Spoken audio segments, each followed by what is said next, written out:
It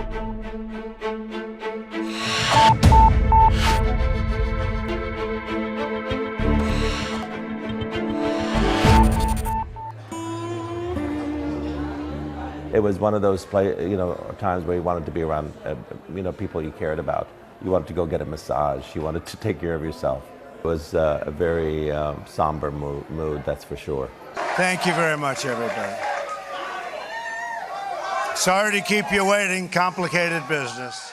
Na de reality show van Trump komt bij Links-Amerika nu de reality check. Thank you very much. Ze krijgen een president die voor alles staat wat zij verafschuwen. Andy Shalal kwam 50 jaar geleden vanuit Bagdad naar Amerika. Hij heeft een restaurant en boekhandel en is een van de bekendste sociale activisten in Washington. It feels like an apocalypse, it really does. I think what we have to be careful is not to say, let's wait and see. This is not that kind of time. It's not a let's wait and see kind of time. It's a time where actually we have to turn up the heat in a very serious way. We have to stay on the streets. We really have to make it very uncomfortable for this president or this administration to do business as usual. Because right now they're trying to sort of, fit him with new sheep's clothing, trying to make him sound a little more cuddly, a little more lovable, a little bit more, attainable, a little more easier on the ear, try to refine his edges.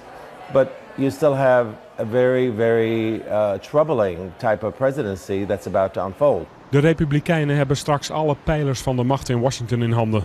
Een situatie die 10 jaar lang niet is voorgekomen.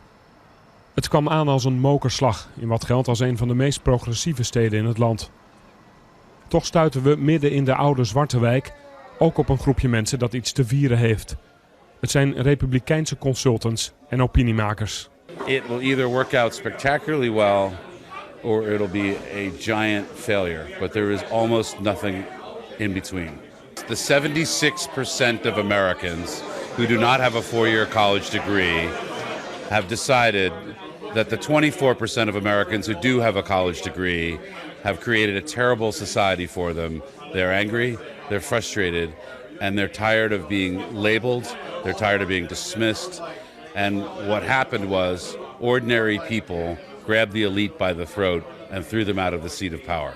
De relletjes, de racistische uitspraken in de cocon van Washington leiden tot grote opwinding. Daarbuiten heeft het Trump nauwelijks pijn gedaan. You're focused on the wrong thing. He is, he's an inkblot that everyone projects what they want onto him.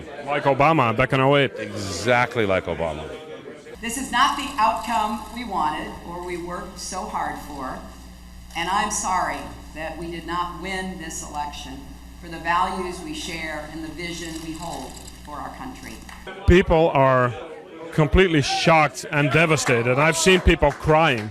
Yes, of course. Isn't it wonderful that they're suffering? For 40 years they made others suffer. Now they have to have a measure of pain themselves. Doesn't that sound a little bit like justice?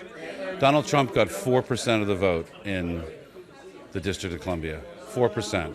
And yet he won a national election. It shows you how out of touch DC really is. It is the weekend with Joe Pags. Man, what a week. What a monumental week. The election finally happened. The assumption by most people on the left and even some in the center was that Hillary Clinton would today be the president-elect of the United States of America. But it didn't work out that way. De kloof tussen beide Amerika's is nergens zo goed duidelijk als in de staat Virginia, waar je meteen als je Washington uitrijdt terechtkomt. Een enkeling gaf Obama hier nog wel een kans, maar voor hen bleek ook hij uiteindelijk een politicus, zoals al die anderen. I think their concern is where they are. They don't really come and see the people. They don't really talk to the people, except election. And I voted Obama. Once or twice? Twice. And I felt like the government needed a change. I feel like our country needed change. I voted Republican. You voted for Donald Trump? Yes, I did.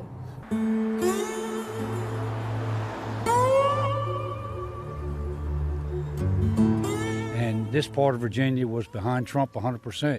I mean, the only vote that Hillary got was up at the northern Virginia part in the inner cities.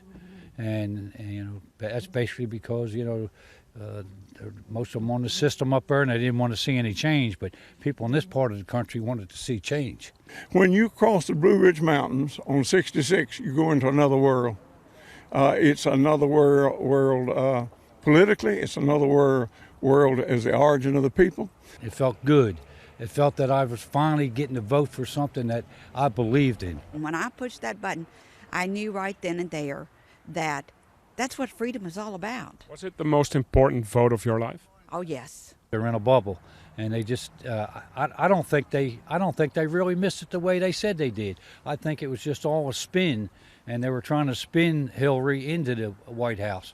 I don't think they're that dumb that they could miss this. I mean, you know, I'm not very educated like they are, but I seen it. I mean, all you had to do, I went to one of his rallies. I couldn't even hardly get in. I stood in line for 2 hours. I mean, they didn't see that. De mensen hier hebben ook de demonstraties gezien, elke dag sinds dinsdag door het hele land. Maar ook die zijn georchestreerd door de elite. There is a man by the name of George Soros. Have you heard of him? I think he's been paying many of these demonstrators to react. There was a lot of people upset with Obama when he got elected, but you didn't see all that rioting and everything. I mean, you know, it seems like it always comes from the left. All the rioting, all the tearing up. I mean, a lot of people say George Soros behind all this, and he's busting them in and paying for it. I don't know that, you know, but that's what's being said. The election is done. It's over. Donald J. Trump is the president-elect of the United States of America. And paid protesters, paid rioters are showing up in select cities across the country. And of course, there are some other idiots that are joining in because they think that it's a real organic thing. How long do you plan to be here? Possibly 4 years. Yeah. It's going to be a long 4 years. We're very upset about this result. This is not how we want to think about America. We think America can stand for a lot better than this. Build bridges, not walls. Build bridges, not walls. Build bridges, not walls. Build bridges. Bij het gloednieuwe Trump Hotel in Washington staan elke avond honderden demonstranten. Vanavond is er ook 1 Trump-aanhanger die rustig in gesprek gaat. Maar ze komen geen stap verder. So I've been trying to pin this guy down, and all I'm getting is a lack of faith in government, so we're going to put our faith into somebody who is the complete opposite of that. But what that boils down to me is just believing in nothing. That's all you'll have, a lack of faith in government, nothing else. Washington, D.C. has failed the American people. A lot of people feel that's intimate more than Trump supporters. Do you plan to protest every day until the inaugural? No, she's got to go to class. Yeah, no, I'll protest. You can't drink. I'll protest every day, yeah, I will.